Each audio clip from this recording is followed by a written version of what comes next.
last, I've been expecting you. Let me tell you why you're here. You're here because you know something. What you know, you can't explain, but you feel it. You felt it all your entire life, that there's something wrong with the world. Do you know what I'm talking about? Do you know what it is? UX is everywhere, even in this very room. You can see it when you look out your window or when you turn on your television. Unfortunately, no one can be told what UX really is. You have to experience it yourself.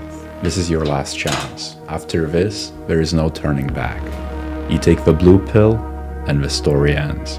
You wake up and believe whatever you want to believe. You take the red pill.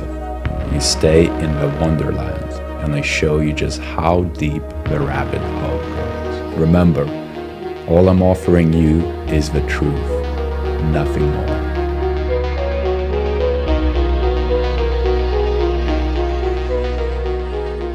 Cool, so which one did you choose? Or which one would you choose? Leave a comment down below. But for the sake of this video, it doesn't really matter. You know why? Because I'm gonna cover the bad UX process and I'm gonna use one of the examples from the past. I don't know if you are aware of UX brutalist framework. I had to dig very deep to find it. Ultimately, it's inspired by the architecture of the brutalism design. You know it, you've seen it, you heard about it. So if you take the same principles and add them to a web, the websites would look something like that.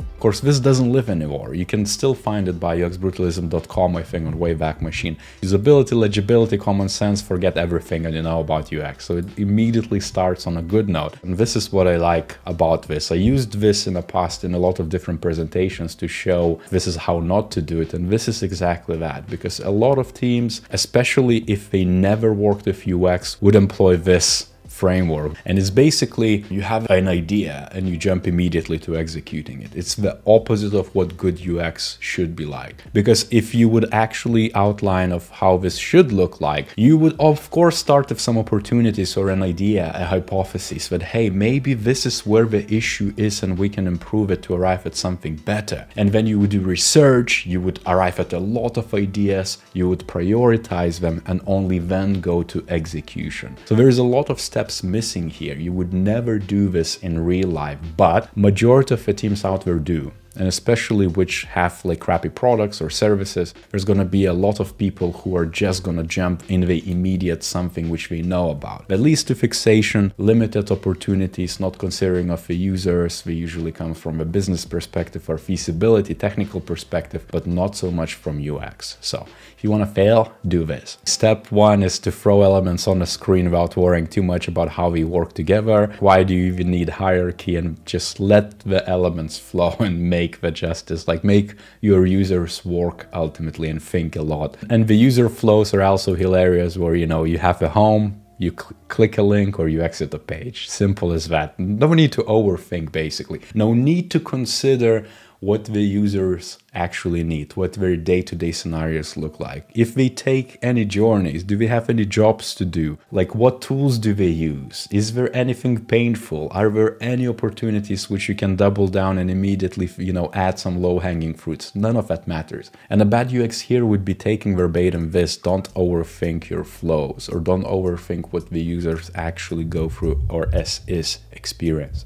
On the opposite side, of course, everything I just listed out is what good UX process would look like. Going back to that matrix analogy, UX is anything but easy. I would only recommend it to people who actually are passionate about solving true human problems and answering their needs. If you're there for, let's say, flashy stuff, or you know, you think that an app is a cool thing to have, UX is not for you. Maybe product design or UI design specifically as a specialty is, but UX is a holistic thing about user needs, shaping user experiences which might not have any digital means. It's much harder to do, and that's why it's like, just consider that if that's right for you. I'm tired of material design, and so his goal is to find your email. Motivation is very simple. He really needs to contact you. The barriers is just finding it in a boring way and then some random bits. And by the way, a lot of designers' personas looks exactly like that. We might just add a lot of fluffy words, and this is a massive mistake. Like, don't do personas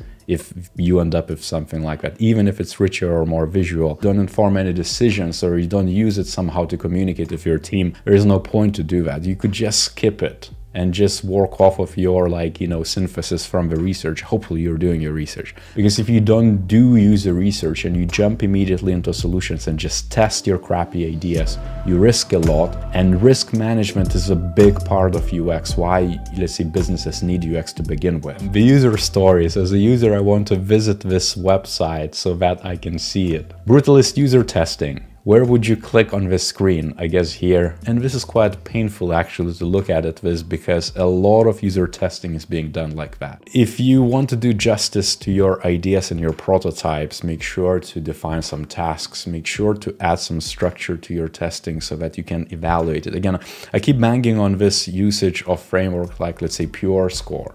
PURE, which basically allows you to add a RAG rating and a metric on each task a user would perform. And then from the expertise point of view, is it perfect usability wise? Does it need any improvement? Is it a total fail? And then add a specific metric so you can track it over time. It's a very simple thing to do, but nobody does it. People just kind of show it to people and say, well, what do you think?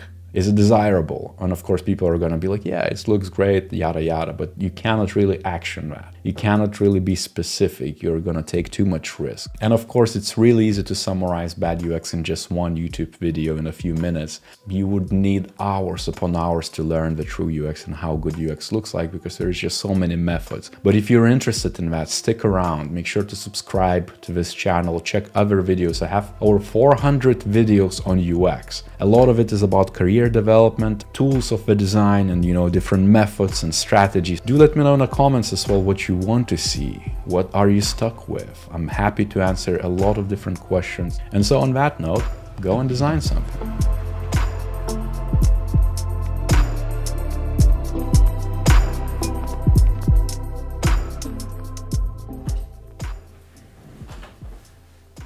At last, I've been expecting